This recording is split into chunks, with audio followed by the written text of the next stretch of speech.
Ramazan birçok sorumluluğumuzu hatırlatmak için gelir. O sorumluluklarımızdan bir tanesi de şu anda işgal altında olan coğrafyamız, kalbimiz. Çünkü kalbimize aslında bir hançer yemişiz biz oradan. Kudüs'ümüz ve Mescid-i Aksa'mızdır. Özellikle Ramazan'ın son cuması için Kudüs haftası ve Kudüs etkinlikleri düzenlenir. Biraz daha Kudüs gündem etmeye çalışılır. Bizim için hem o hafta hem de Ramazan'ın tamamı aslında Kudüs'le bir yönüyle beraber gitmelidir. Ümmetin bütün coğrafyalara karşı, bütün mazlumlara karşı, bütün işgal edilmiş topraklara karşı bir sorumluluğu var. Ancak Kudüs dediğiniz zaman, Mescid-i Aksa dediğimiz zaman ilk kıblemizden bahsetmiş oluruz. Miracın yatağından bahsetmiş oluruz. Onlarca peygambere zemin olmuş bir coğrafyadan bahsetmiş oluruz. Kur'an'ın ifadesiyle çevresi mübarek kılınmış bir beldeden bahsetmiş oluruz.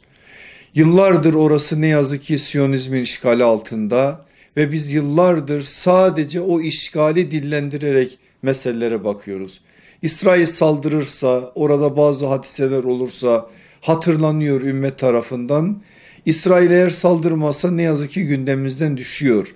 Böyle bir şeyle biz İsrail'le mücadele edemeyiz. Kudüs'ün de bu manada galibiyetini, muzafferiyetini asla getiremeyiz, sağlayamayız. Bizim için değişmez gündem olmalı Kudüs. Aynen Selahaddin Eyyubi gibi yüreğimize büyük bir dert olmalı. Kalkıp bu dertle oturmalıyız, bu dertle yanmalıyız, bu dertle bazı şeyleri konuşmalıyız. Eğer böyle bir sorumluluğu ciddi bir biçimde anlarsak, Kudüs'ü kendimiz anlarsak, bugün oradaki Siyonizmin ne yapmak istediği, hedeflerinin ne olduğunu kavrarsak, bugün bizim yapmamız gereken sorumlulukları da tespit edersek ve bunlar için gayret içerisinde olursak, İnşallah özellikle de bunların Ramazan ayı içerisinde yapılması Ramazan'ın bereketiyle daha fazla bereketlenecek ve hasret kaldığımız o özgür Kudüs'e ulaşma adına bazı adımlar atılmış olacaktır. Onun için ben bütün kardeşlerimden değişmez bir gündem olarak Kudüs'ü kendilerine gündem etmelerini hasreten tavsiye ediyorum. Ellerinden geldiğince oradaki Müslümanlara yardımcı olmak, yardımlarını oralara göndermek gibi sorumluluğumuz var. Onu zaten yapacağız ama onunla beraber Kudüs'ü gündem etmek, insanların gündemine Kudüs'ü sokmak gibi bir sorumluluğumuz var. Bunu da yapacağız. Bunu da yaptığımız zaman inşallah dualarımızın içinde de her zaman İslam coğrafyalarının en mukaddes beldelerinden biri olan Kudüs'ü gündem edeceğiz ve elimizden geldiğince Kudüs meselesinde bir farkındalık oluşturacağız. Ta ki o topraklar %100 Müslümanların hakimiyetine girene kadar. Rabbimizden duamız, niyazımız o olsun ki Allah bir an önce o özgür Kudüs'e bizleri vardırmış olsun.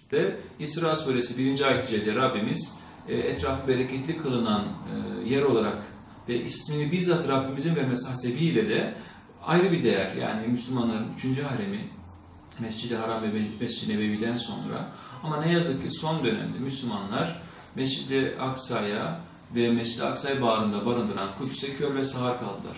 Kudüs'ü unuttular. Bu unutulmuşluğun verdiği ızdırabı yaşıyorlar bugün dünya Müslümanları ne yazık ki. Bugün Müslümanlar bölük pörçükse, darmadağınıksa, 72,5 fırkaya ayrılmışlarsa Kudüs'e kör ve sağır oldukları için. Bunu çok net ifade edebilirim. Tıpkı bütün peygamberlerin Miraç hadisesinde peygamberimizin arkasında saf tuttukları gibi Müslümanlar bütün peygamberimizin arkasında Mescid-i Aksa'da saf tuttukları gibi Mescid-i Aksa'da birleştikleri an yeryüzünde tekrar hakimiyetleri söz olacak. Müslümanlar Mescid-i Aksa'nın hadimi oldukları an, yani oraya hizmet ettikleri an tekrardan birlik olmanın, ümmet olmanın şuuruyla ayağa kalkacaklar ve yeryüzüne tekrar hakim olacaklar. Ayetlerle, hadislerle ki Resulullah oraya gidin ve orada namaz kılın diyor. Gidemezseniz kandillerine yakılmak üzere zeytinyağı gönderin diyor. Bu anlamda Kudüs'ün varlığı ve içerisinde Mescid-i Aksa'yı barındırıyor olması Müslümanlar için apayrı bir değer, apayrı bir anlam ifade ediyor. Ama Müslümanlar Kudüs'ün ne yazık ki siyasi gücünü unuttukları gibi dini, imani boyutundan da soyutlanmış vaziyetteler. Her yıl olduğu gibi bu yılda Ramazan'ın son cuması ümmet bazında, ümmet genelinde Dünya Kudüs Günü olarak idrak edilmekte. Bugün de protestolar, etkinlikler, programlar yapılmaktadır.